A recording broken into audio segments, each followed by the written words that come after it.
Hello. I want to tell you this story about what happened when I was in this mine working for this company. They had us in houses in Karratha,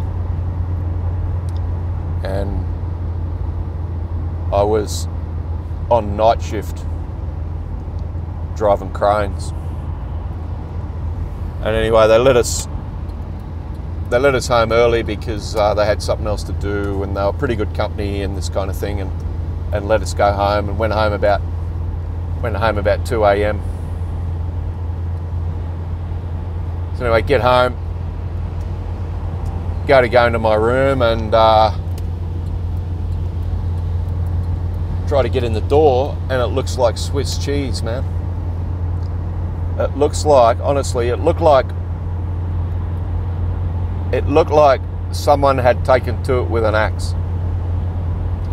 It looked like a Chinese bloke with a meat cleaver had tried to get through my door.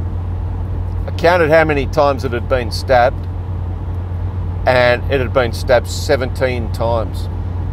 All right? And the door had actually been kicked in. It's just a hollow door, you know. It's not a security solid door or anything. So the door's been kicked in, and the striker is all broken out, and it's all busted out. There's bits of wood on the floor, and you know.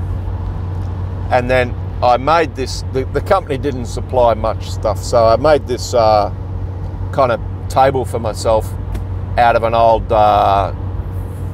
frame of an old table and a door, another old door I found in the shed, and put that on, and I could sit down and work on my computer and stuff, because there wasn't anything in the room, just a bed.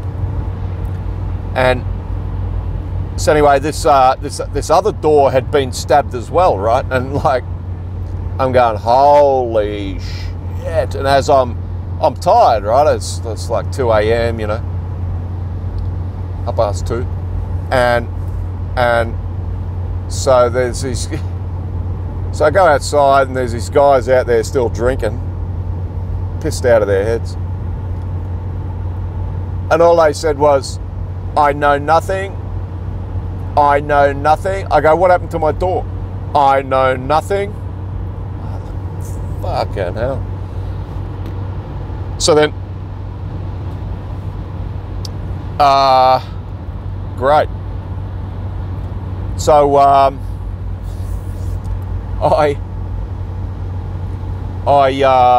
go back inside and go, oh well, fucking hell. What do I do? Ring the police? Fucking, you know, what do I do? So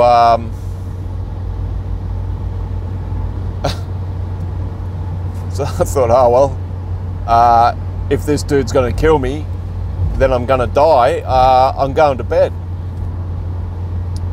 So have a shower and go to bed. And I'm looking through the door, and the light from the corridor is just streaming through this door, right? I go, well, you know, if this guy comes in to kill me, then I'm dead, right? So I'm starting to fall asleep after a little while, and going, fuck, this is.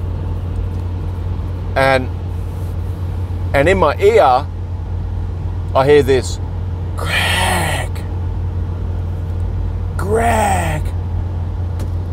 And I shit. I honestly have never shit so much, and automaticity just cut straight in, and I backed out of bed and halfway up the wall, and I'm standing, I'm kind of half sitting up in bed up the wall, and it's his son, this other guy's son, is like, Greg, I'm really sorry that my dad did this, right? I'm like, fucking hell, man. And he scared me more than seeing the door. This kid scared the living crap out of me, man. So, anyway, like, fucking hell. And anyway, his dad name was Rod. And he was in the caravan outside. He had a caravan on the front. This is a company house. And he bought a caravan for his son and stuck it in the house and ran a lead in. And his son's out there. And so, you know, finally I get to sleep and wake up, and this Rod goes, "Shit, mate, I owe you a new door."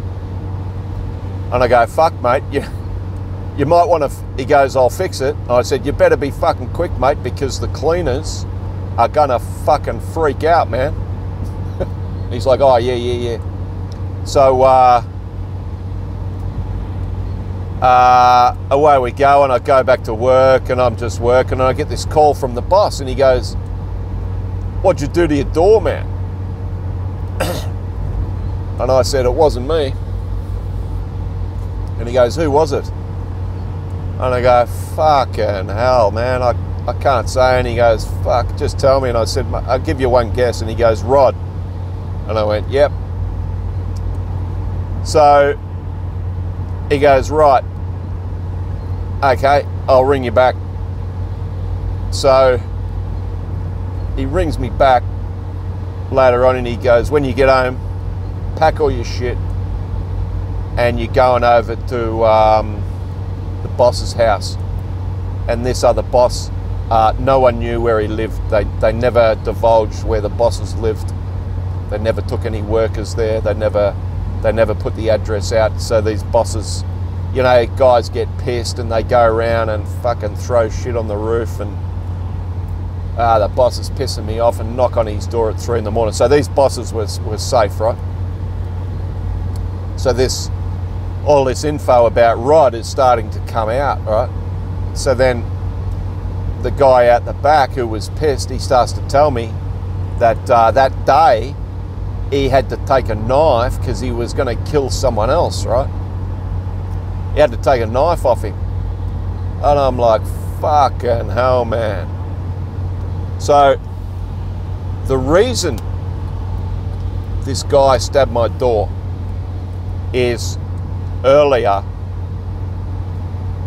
he's got this car, and it's an Australian, it's a Holden. I don't know the model. I don't know the late model Holden. Anyway, it's a late model Holden, and it's Walkinshaw, the racing guy. Walkinshaw has taken this Commodore, and this thing's got about 650 horsepower. Right? Apparently you can take this thing straight to Bathurst, put some stickers on it, and race the friggin' thing. Right? It's that fast, right? So. This dude has got this $60,000 car in the driveway. The friggin' thing will do about 260 kilometers an hour, man. It's like a fucking bullet. So he's got this car, and he's got it in the carport, and no one else can get their cars in there, and it's his, and that's fucking it, right? And then his son's got the caravan, so you got to park on the street, you got to park fucking under the tree, you got to park out the front, and it's a real pain in the ass. So anyway, I had my habits, and every now and again I'd leave dishes and fucking whatever, and just piss off to work, and anyway, this guy's half illiterate, right? And he's done one of those signs in the house rules with a Z, you know, house rules. It looked like you wrote it with your left hand when you were pissed. And house rules, no fucking dishes in the sink, no dirty tea towels, none of this, none of that, can't do this, can't do that, fucking, these are the rules, right? So I wrote underneath it, and no personal cars in the drive, right?